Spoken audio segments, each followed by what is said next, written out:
वजीर आजम इमरान खान को गैस बहरान की इंक्वायरी रिपोर्ट भी पेश कर दी गई है। काबीना कमेटी ने दोनों एमडी की फौरी बरतरफी की सिफारिश कर दी। दोनों एमडी की बरतरफी की सिफारिशात वजारत पेट्रोलियम को अरसाल कर दी गई है। वजीर आजम इमरान खान को गैस बहरान की इंक्वायरी रिपोर्ट भी पेश की गई है और सुई नॉर्दर्न सुई सदन के एमडी गैस बहरान के जिम्मेदार करार दिए गए हैं। अब्दुल कादिर हमारे साथ इस वक्त लाइन पर मौजूद है, उनसे इस हवाले से मजीद जानेंगे। अब्दुल कादिर, बताइएगा जरा क्या बताते हैं इस हवाले से।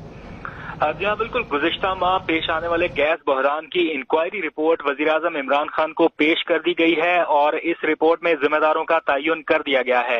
ज़राए के मुताबिक सुई नॉर्दर्न और सुई सदर्न के एमडीज जो है वो गैस बहरान के जिम्मेदार करार पाए हैं और वज़ीर आज़म इमरान खान ने काबीना कमेटी की मुशावरत के बाद अब ये फैसला किया है कि फौरी तौर पर दोनों एमडीज को बरतरफ कर दिया जाए। एमडीज की बरतरफी की जो सिफारिशात हैं वो तैयार करके वजारत पेट्रोलियम को अरसाल कर दी गई हैं और दोनों एमडीज की बरतरफी का नोटिफिकेशन जल्द जारी कर दिया जाएगा। इसके अलावा वजीर आजम ने मुल्क में गैस बहरान का नोटिस ले लिया है और गैस की कमी फौरी तौर पर दूर करने की हिदायत कर दी गई है। मुतलका हुकाम को कहा गया है कि एक हफ्ते के अंदर अंदर मुल्क में गैस की कमी को फौरी खत्म किया जाए, इससे पहले कि कोई और बहरान पैदा हो। तो इस मौसम में भी गैस की कमी पर वजीर आजम इमरान खान काफी बरहम दिखाई दिए हैं।